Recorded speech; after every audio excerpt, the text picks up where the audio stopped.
American geological survey نے اعلان کیا ہے کہ زلزلے کا مرکز اینٹوفیگاستان علاقے سے منسلک سان پیدرو میں اتاکا میں تھا۔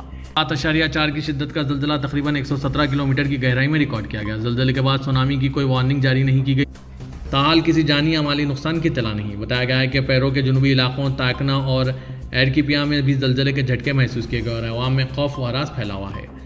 دوسری طرف امریکی ریاست الاسکا کے کھلے سمندر میں بھی 6 کی شدت کے زلزلے محسوس کیے گئے۔ تقریباً 41 کلومیٹر کی گہرائی میں آئے اس زلزلے کے بعد سونامی کی کوئی وارننگ جاری نہیں کی گئی اور نہ ہی کسی جان و مال کے نقصان کی اطلاع ملی۔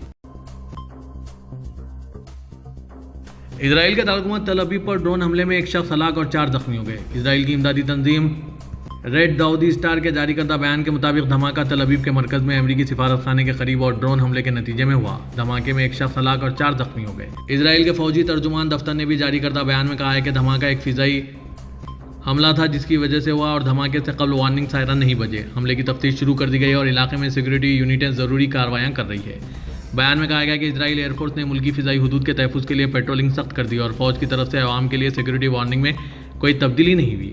دوسری طرف یمن کے ایرانی حمایت یافتہ حوثیوں کے فوجی ترجمان یحییٰ سیری نے social media plate form x سے جاری کردہ بیان میں تل ابیب پر حملے کی تصدیق کی اور کہا ہے کہ حملے کی تفصیلات بعد میں جاری کی جائیں گی۔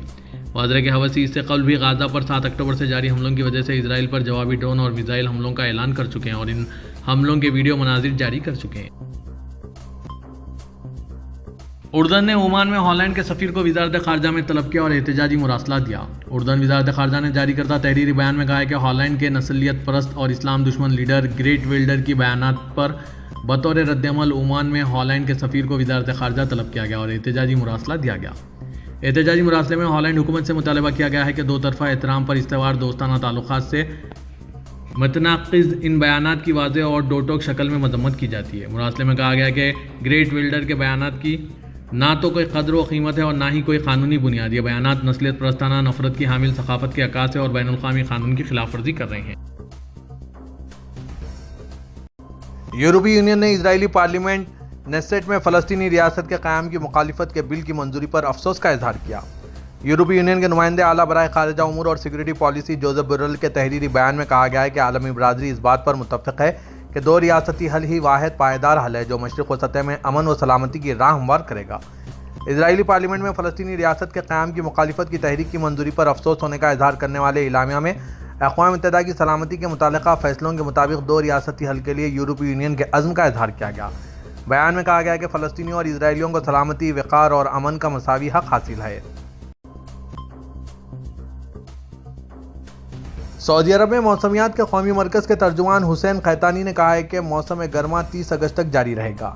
اخبار 24 کے مطابق موسمیات کے ترجمان حسین قحطانی نے تصدیق کی کہ جدہ میں گرمی کی لہر میں کمی کی گردش کرنے والے معلومات غلط ہے اور موسم گرما 30 اگست کو ختم ہوگا۔ قحطانی کا کہنا تھا کہ درجہ حرارت گرمی کی لہروں کے ساتھ بڑھ سکتا ہے۔ انہوں نے پیش گوئی کی کہ نجران، جیزان اور اسیر کے علاقوں کے کچھ حصوں میں تیز ہوائیں اور ساتھ گرج چمک کے بارش کے بادل بنیں گے۔ اس طرح مملکت کے مشرقی علاقوں مدینہ منورہ اور مکہ کے ساتھ جیزان کے ساحلی حصے گرد و غبار والی ہواؤں سے متاثر ہو سکتے ہیں۔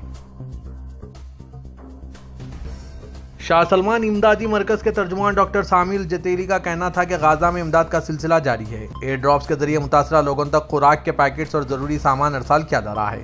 عاجل نیوز کے مطابق ڈاکٹر الجتیلی نے سعودی ٹی وی اخباریہ سے گفتگو کرتے ہوئے مزید کہا کہ غزہ پٹی کے متاثرین کی فوری امداد کے لیے ہوائی جہازوں کے ذریعے خوراک پہنچانے کی مہم جاری ہے۔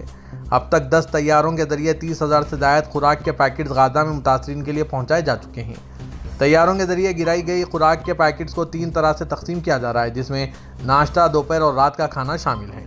ڈاکٹر سامر کا مزید کہنا تھا کہ فضائی امداد کا یہ سلسلہ اس وقت تک جاری رہے گا جب تک وہاں اس کی ضرورت ہے۔ پاکستان میں محکمہ انسداد دہشت گردی کے حکام نے اسامہ بن لادن کے قریبی ساتھی کو گرفتار کرنے کا دعویٰ پیش کیا ہے۔ آج جمعے کو CTD پنجاب کی جانب سے جاری بیان میں کہا گیا کہ لاہور میں ایک بڑی کارروائی میں اسامہ بن لادن کے قریبی ساتھی کو گرفتار کیا گیا۔